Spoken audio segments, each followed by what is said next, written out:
Hey everyone, welcome to Founders 365 with me, Steven Haggerty. Today I'm joined by the founder and CEO of Juggle, Romanie Thomas. How are you today, Romanie?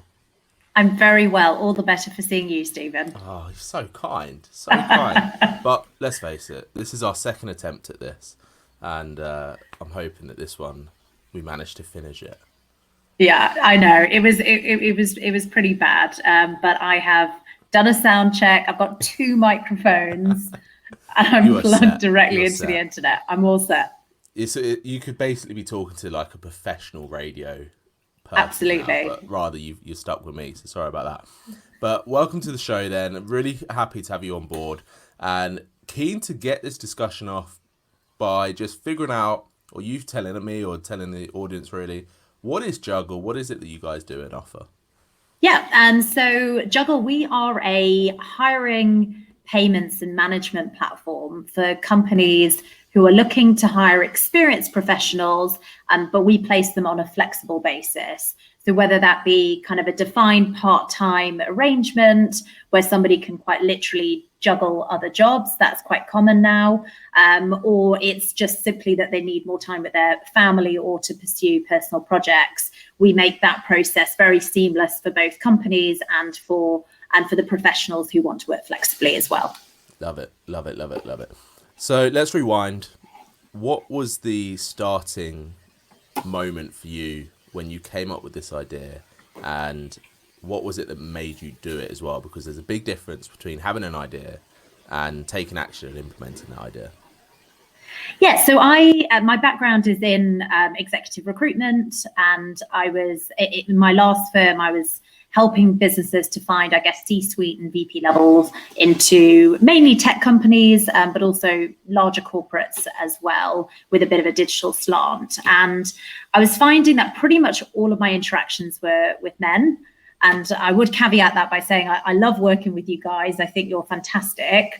But I also genuinely believe that business is better when there's balance at the top. Yeah, I've sort of 100%. seen it both sides. And it just really got me thinking, I certainly joined the workforce with lots of great women, and where are they now?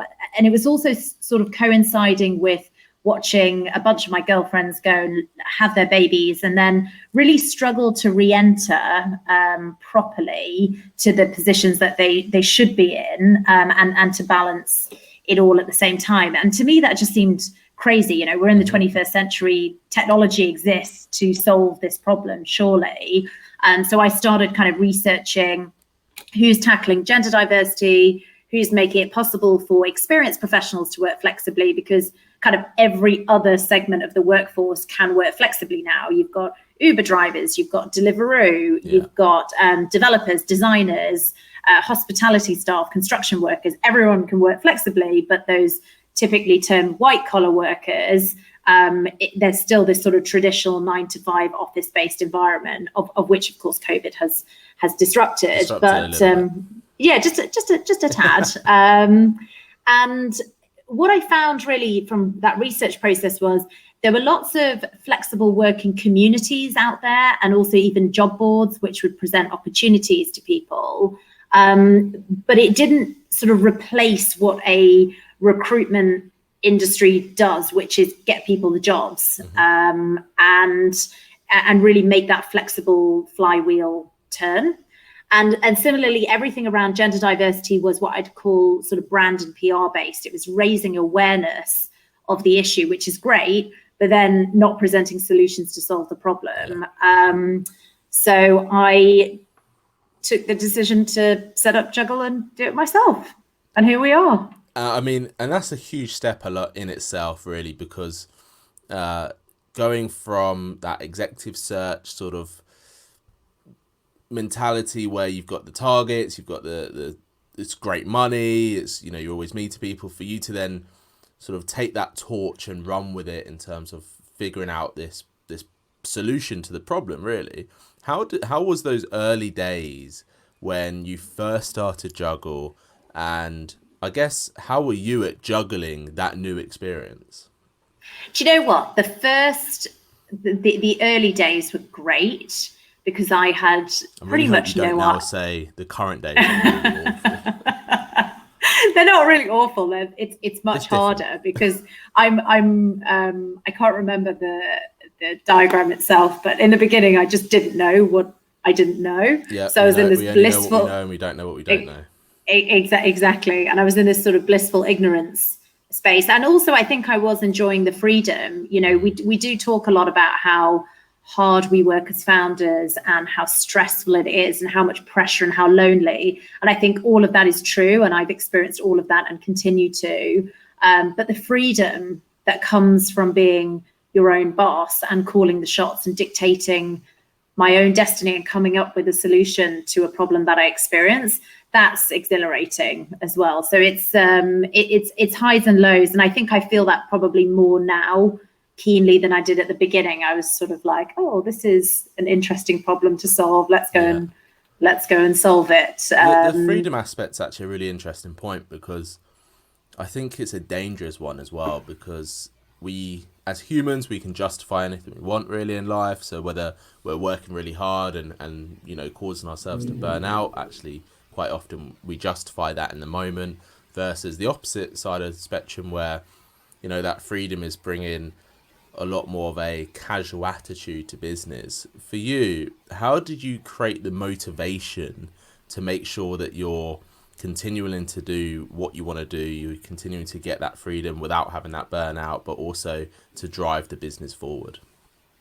Yeah, I don't think I've got this completely right, to be honest. I tend to run at problems quite intensely for a period of weeks, months, and then feel totally exhausted. I'm getting much better at listening to my body, and I think one of my strengths is that I'm fairly disciplined. My mother, from a young age, she was sort of typical tiger mum. She's great, but we did sort of running, swimming, piano, ballet, violin, the whole thing. And you know, we were up at 6 o'clock in the morning. She was sort of hoovering outside our bedroom, that kind of mother.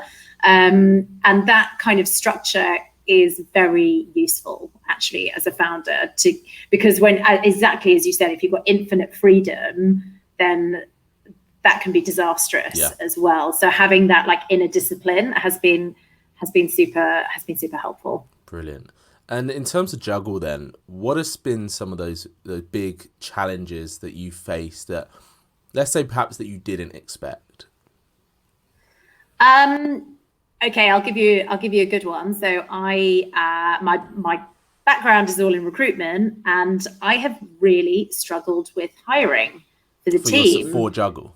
For Juggle. The sort of first go at compiling the team, the key hires, pretty much got it universally wrong. That was kind of awkward. And you know, one of the key investors, I've got this nailed, I'm going to have the best team. I did, and that's why it went wrong. I was super cocky. I was like, I don't need to read the books. I don't need to read the mistakes that other people have made. I've been doing this for almost 10 years. I've got this. I guess actually it makes not a big true. difference when you pay them yourself. Absolutely. And so the majority of my experience had been doing it for other people. And the internal positions that I'd hired within recruitment had been other recruiters. This was a totally different world. So yeah, that was pretty embarrassing mistake. And I actually don't pretend to have nailed that. I think I've gotten much better at building a process and acknowledging the mistakes that I am making. But hiring's hard. At what point, when in that initial team hiring, did you realize that you had made mistakes? And when you did realize that, how quickly did you rectify them? So the first time round, I would say I was pretty slow. In my gut, I knew something wasn't right because things were not progressing. And I knew enough around body language, and I knew enough around the topic itself to know that something wasn't right. Sure. And there was just a lack of urgency. There was a lack of thorough attention to detail and so on. And those things are, you can spot. It took me too long to act on all of that. I think I've got a bit better at that now. Why do you think it took you so long? Is that just because you were so busy, or was it because, again, coming, that, I guess, that emotional attachment because Juggle is yours, and you're paying them, and you were that whole process from the start to the hire? Because I'm guessing if one of your clients was saying that, you would probably know the solution straight away. Yeah. Which is I could give a lot of the reasons that you just said. I think the honest truth is because at the time it feels like the easier option. And my brain is dealing with so much complexity and too much on a day-to-day basis that it's easier to hear what I want to hear, and allow someone to make excuses and almost blame myself. Well, maybe we haven't created the right environment for that person. Maybe I need to change this. I need to change that. And I think sometimes that is true, right? But I've gotten much better at A, creating the right environment in the first place, and B, spotting the BS. Brilliant. Now as well. I mean, it's one of those classic examples as well, really, that you kind of have to go through that initial bad phase or those mistakes, like you said, to be able to figure out, oh, actually, this is the right way to do the culture. This is the right way we need to be hiring these people. Even though that your whole background is hiring people, it's a completely different kettle of fish when it comes to your business and you're dealing with them every day and you're interacting with them and you've got your own personal business goals and where you want that to go. So it's really great to hear that you have learned from them and that it's all in a good space now moving forward and always learning. One of the things I wanted to speak about then in terms of Juggle, recruitment market is hugely competitive across the board, from sort of the one-man, two-man recruiters all the way up to the hundreds of thousands. And then on top of that, we've got an extremely busy job board market as well. For Juggle, two questions come to mind for this is, one, is that intimidating for a business owner who wants to really make a dent in this space? And the second one is, how do you sort of make yourself heard? How do you make yourself seen? Yeah, no, both great questions. I'll start with the second one, which is, I think our commitment to focusing on flexibility is the thing that defines us, and we've been doing that for over 3.5 years, right? That's in the DNA of the company. Yeah. We started flex first, so companies who are pivoting now, that they're finding that very difficult because it goes against the grain of everything that they believe in. In their head, it's actually less commission, it's higher complexity. It just kind of doesn't make sense for their business processes. It's not the norm. It's not the norm, and it gives us a great competitive advantage because we're able to attract better people. The best professionals want to work flexibly. They crave freedom because they make their own rules, so they're attracted to us. So we get the best talent. It's just a great circle of recruitment. You get the talent, you get self-feeding sort of absolutely process, which is great.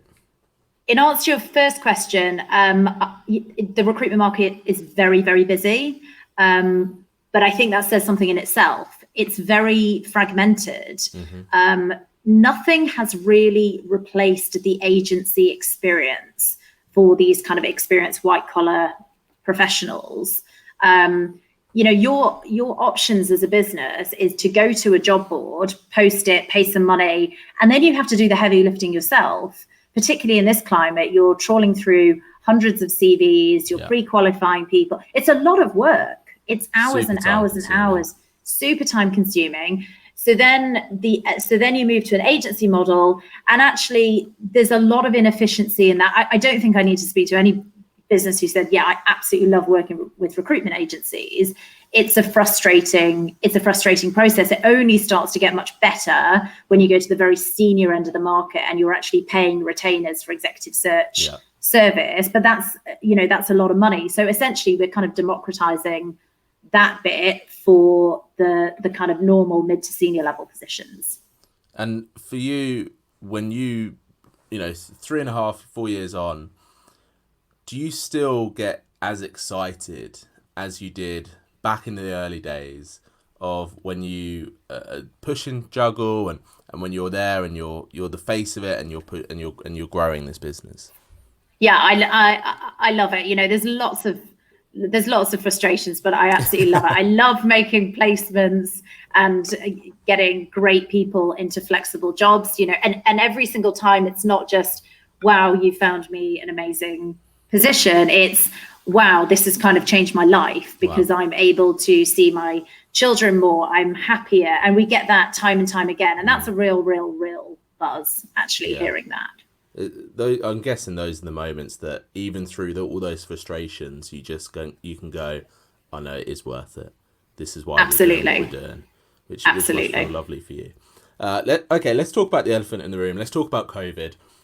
You mentioned it earlier in the sense where a lot of companies now are doing what you sort of were talking about 3 years ago. For you, has the last 6 months, is it 6 months, 4 months? I don't know. Time in 2020 is just this obscure thing, I think. But the last couple of months, let's put it that way. For you, has it changed anything? Has it made your business easier because people are now looking for more flexible working? And I think that comes from both employees and employers. Or are you kind of sat there going, I told you so. I told you, you should have been doing this 3 years ago. It has. It's been overwhelmingly positive. You know, when everything started back in, I think March, April, same as you, I've kind of lost track of time as well. There was this, you know, initial dip where the placements that we did have in play with companies who were working flexibly, they were first in the firing line. Yeah. Everyone just companies pause, I think, on everything for like 2-3 weeks. Completely, yeah. So that was that was, you know, an initial dip, but then since then it's been overwhelmingly positive because I guess the pool of companies that we were speaking to before then was relatively small. It was people who, you know, instinctively understood flexibility. They already were on board with the part-time arrangements, the type of companies that you and I were talking on before we went live. They've embraced 4-day working weeks and so on. And that pool of companies has just simply grown. And it's from all walks of life now. It's big corporates down to, you know, much smaller businesses as well. So I think COVID and the economic knock-on effect is going to be tough, no question. But this more permanent shift to flexible working is super positive for the world and certainly for us as well. Yeah, I agree. You know, if you had a crystal ball, which I think if you did have a crystal ball, life would be a much easier way to live. I'm a firm believer of that. Fun though. No, yeah, that's true. No fun, no surprises. You know, you'd be winning the Euro Millions every week, and that wouldn't become exciting. But if you had a crystal ball, what do you think is going to happen? Because there seems to be a real, from where I sit anyway, there seems to be a real, almost like line in the sand of companies that are going, yep, we're going to be super adaptive, we're going to let people work from home, be flexible. You know, this is where companies and services like you come into sort of full force. And then we've got other companies which are not doing that, are saying, actually, no, we want to try and get it back to the way it was before as quickly as possible, you know, get people in the office as quickly as possible and all that kind of stuff. Where do you think it's going to fall in the middle of that? Because I don't think there's always going to be a this or that situation. I think there's going to become some sort of middle ground. For you, from what you've spoken to people and from what businesses are planning for the future, I guess, what do you think is going to happen?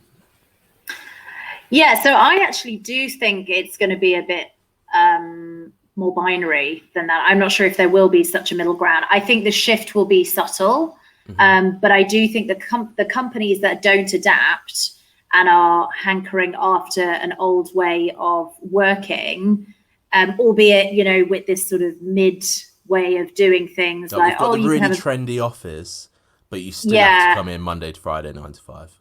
Exactly, and you and all of that. I think eventually they will lose. It might take a bit of time, but eventually they become less relevant, because if you think of the business performance is the sum of the quality of the people that they can attract, and also diversity is increasingly important. You know, Matthew Syed talked about that in Rebel Ideas, about how as humans we have solved most of the simple problems now. So the ones facing us are complex ones, and that requires diversity of thought. they won't be able to attract a diverse workforce if you insist on working in a homogenous way. So I think the companies that adapt or have adapted will be able to hire the best people, and therefore build the best solutions and the best companies, and the circle that we talked about. So it feels comfortable to go backwards, but in my opinion, it's a mistake. 100% agree with that. Is it going to be employee-led or employer-led? I think in the short term, it will be employer-led because of the job market. Even though there's rumblings that it's going back up, certainly in HubSpots like London, the economic fallout of COVID is going to be probably pretty bad. And there'll be a job contraction in the market, all of those things that people will sit tight. But then as soon as that starts to change, I think it will shift to be employee-led. Yeah, definitely. I think there's some really interesting scopes for employers to offer different incentives, be the pioneer of that change that is going to be eventually employee-led, because like we said earlier, we only know what we know, and at the moment people have figured out that they can work from home and they can be flexible. And I think moving forward, if you ever see a job description where it says work from home is not able in this role, unless they're like a brain surgeon, because you can't do that from home. But the majority of those jobs would be very hard to fill, because most employees now and most people that are wanting to work for businesses have figured out the last 4 or 5 months of being at home and seeing their family more, like you said earlier, and just experiencing more of that work-life balance, I guess is what you could say. They're going to want that. They're going to want to continue that, and they're going to want to desire that. I think maybe for the first 3 or 6 months, people may go back to, I'm going to go back into office Monday to Friday, but they're soon going to then realise actually how good they had it effectively. And the companies that are going to cater to that, and ultimately, like you said, are the companies that are going to win, which is really interesting. And from your space, from where you're sat, and from being able to speak directly to these employers and employees, that must be such a interesting seat to be sat in at this current time. Yeah, it's really fascinating, and it's really interesting to watch quite traditional businesses just completely changing on a dime. Like, actually, we're going to work like this now, and a lot of it is driven because the business owner themselves they were so used to working in a certain way, and then COVID forced the largest work from home experiment in the world, and they were like, oh my God, this is amazing. And everyone's working really hard. We're all having a great time. I've got flexibility. I get to see my family more. I get to go for a run when I want to. And in fact, a lot of it is the older people in the organization not wanting to go back, which I think is quite funny. Yeah, definitely. And I guess it kind of stems from, like we said, again, we only know what we know because a lot of these founders would have come from businesses that would have adopted that traditional 9 to 5, and it creates that knock-on effect of knowledge and behavior. And I love how you just phrased it, the biggest work from home experiment we will ever see, and actually it's worked, which is lovely to see. So for you as a founder then, you mentioned earlier that perhaps sometimes you don't do things in the right way. Again, I'm a big believer thinking about actually the right way is whatever the right way is for you, not what a book says or a seminar. But how do you make sure that you're on your A game as a founder, that you're turning up and you're being there to be able to give the business everything that you need to give it? Yeah, that's a great question. I think I'll give you an example from COVID. So when we went into lockdown, my other half and I, we had a conversation about alcohol, and we agreed that actually we were going to give it up. It lasted like 5-6 weeks. I think it wasn't a long period of time, but it was a huge period of turmoil, and it was like, actually, I can't push forward even casually with unhealthy habits right now. I need to reimagine this whole thing and not put even like a low level of stress on my body. My body needs to be healthy. My mind needs to be clear. I need to feel happy. So I can't have, red wines swishing around in my system when I need a good night's sleep. So I think prioritizing making decisions like that has been super important. And then I really started to think about taking more rest. And I'm, a lot of other founders have been instrumental in driving this thought process, but really taking a day to completely switch off and read silly things, not educational things, and have a bath, go for a walk. Some founders get into that.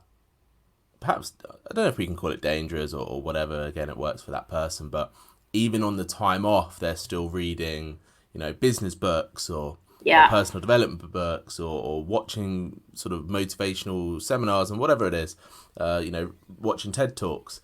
It is really interesting to see the difference of having that like life day, right? The day where you don't worry about everything else and you, like you said, you have fun, you be a bit silly, you do what you want to do. How has that, since you've adopted that, how has that changed things for you? Yeah, much better. I feel it's a hard adjustment to make. Actually, exactly what you said. I'm like, I should finish reading that book instead of. But actually, I've isolated some topics that I'm interested in, which have nothing to do with Juggle, which is kind of like science, space, nature, food, and I've started reading much more around those topics instead for enjoyment. And actually, I find that my brain is then much more open to other problems during the week. Not that should be the only reason to do it, because it makes me good at my work, but that's certainly a great knock-on effect. But it's also refreshing for your brain because it gives you something else to focus on. It gives you something else to look at. It widens your scope of view. So even if you're reading something about cooking, because you're an entrepreneur, and us entrepreneurs have a very strangely wired brain, we will naturally be able to see that cookbook or that cooking situation and learn a lesson from it that we can bring into our business. And this is why I think founders and entrepreneurs are just a very odd species of people, because why would anyone put themselves through the things we put ourselves through, really? Let's face it. I know. But it's so great to hear that it almost sounds like you've taken your own experiment on board and gone, actually, what do I want to do for myself to make me the best founder I can be, which is so great to hear. Moving forward then, to sort of round up this interview, tell me what you have in store for Juggle. What have you got perhaps under the radar that you are allowed to talk about, that you guys have got working on that you're going to be doing in the future? Yeah, so we actually launched the new version of the platform in kind of a stealth mode at the beginning of the year, and that went really, really well. And then COVID hit, and then it sort of dipped off, but now it's back to pre-COVID levels. Fantastic. And more, and that's gone very, very well with the customers that we're working with. So we're going to just continue building out that feature set, which is, kind of what I said at the beginning. It's really helping companies to seamlessly employ essentially flexible workers. So they don't even need to think about it. In 2 weeks, they've employed someone really great. The payment, the invoicing, everything is just kind of handled. And ditto for professionals. We're making it possible for them to juggle jobs. So soon we'll be moving on to the part of the product, which is all about the consumer, all about the professional themselves. Like, how do we create the work tools and the products and the services that they need to be like totally thriving in that flexible working world? So that I'm very excited about. That all sounds really amazing, and it's so great to hear that you've gone on this journey, and Juggle sounds like stronger than ever. And actually this whole year has probably really cemented what you want to do, because it's, like you said, the experiment worked. So it's put you guys in a lovely position. I guess my final question is, how do people find out more about Juggle? How do people discover this service? So all of our social handles are at Juggle Jobs. So that's across all platforms. And the website URL is juggle.jobs. Or you can get in touch with me. My email's Romanie, ROMANIE, at juggle.jobs. Nice and easy. You need to get the juggle.com domain name. That's like the I know the dream, we are. isn't it? We're going to try. This is on the. It's just this some is on our lone radar. juggler that sort of owns that domain 10 years ago.